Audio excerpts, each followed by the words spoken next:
nhớ trong nó để nó có yêu lo kia yêu qua có yêu từ YouTube muốn nênติดตามnữa vấn đề nó thọ nè ติดตามก็từ YouTube nha ba có subscribe nha vấn đề sắp lại yêu qua có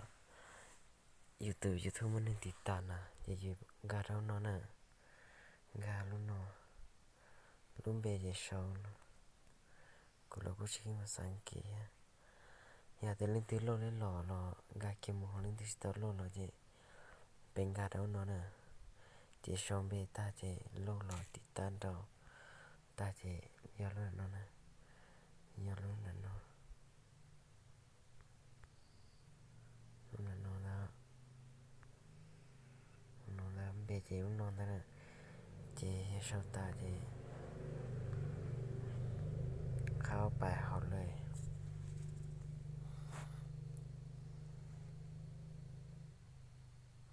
สัญญาณแข็งเช่นเดิมนะเจยังกาเราคนนั้นนะเขาชันเราแต่เนาะกาเราเขาลุหน่อยกาเราคนนั้นนะกาเราคนนั้นเต้เนาะสัญญาณแข็งนะเจนี่ใช่ว่าเขาตุเล่ของน้องนะถ้าตุเล่ของน้องยาเจเขาค้าขึ้นก็เขาลุปอที่ลุนดาวนอยาตัวเต็มเรียกจะสุดเจนี่เนี่ยติดตามเรากูจวกแค่ตัวจิตเป้าแค่สิอย่าเล่นตัวเป้าแล้วกูทอดสีนะ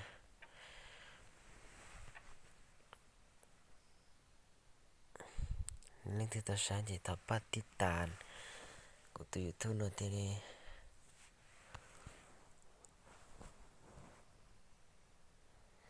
ไม่ใช่เด่นนะต่อก็ว่าตัวเล็กของน้องดีเที่ยวก็จะสุดแต่กี่กันช่วยฉันให้มามุนเนี่ยติดตามเรามามุนโตนะ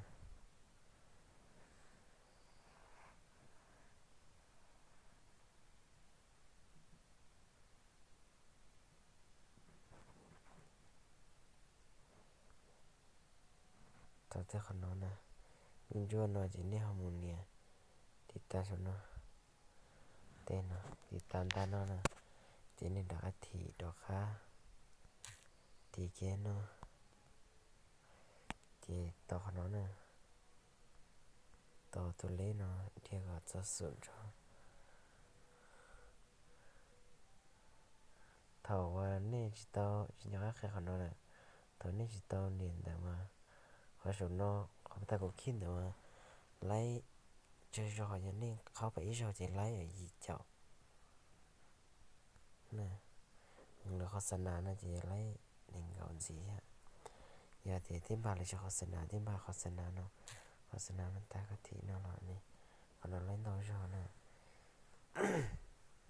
กูจัวแข้งกูจัวโอ้อีจอเนาะตาจะนี่มันเข้ามันจะขนอนนะชาติเนาะแต่ขนอนเขาชนนเนี่ยเขาว่ากูตีโอ้อีจอขนอนนะตาจิมต่อขนอนตาเจนี่ที่พนุ่นด้านนะเจเชนนี่รู้สึกตัวเนี่ยตัวโลลุ่นน้อยนะ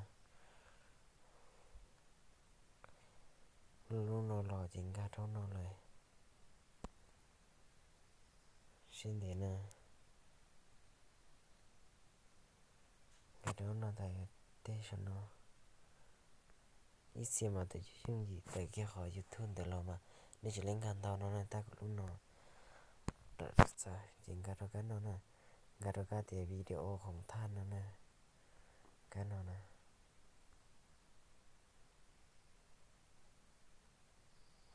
กาเท่ากันน้อยแต่ที่มันน้อยกว่าหอยกูจะขนอนนะ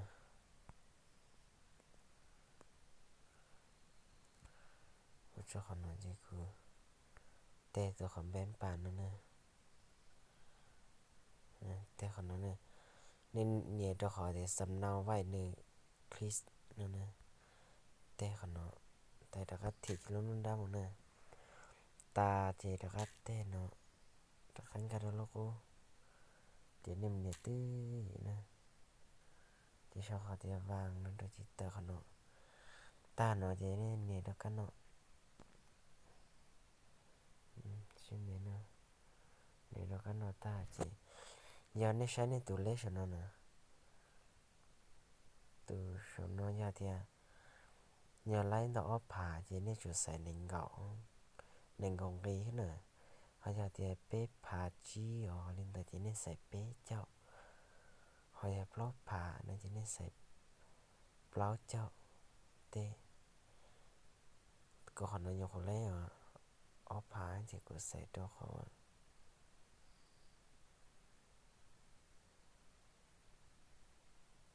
nên gạo nè thế rồi nó ta thì thế rồi nó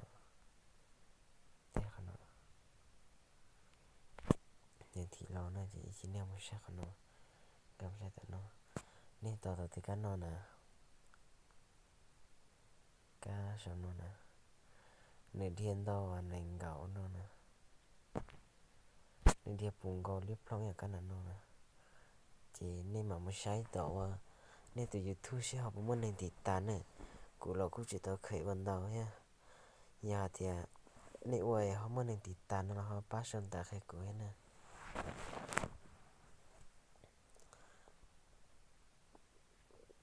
ổn định nó gì thì nó tại vì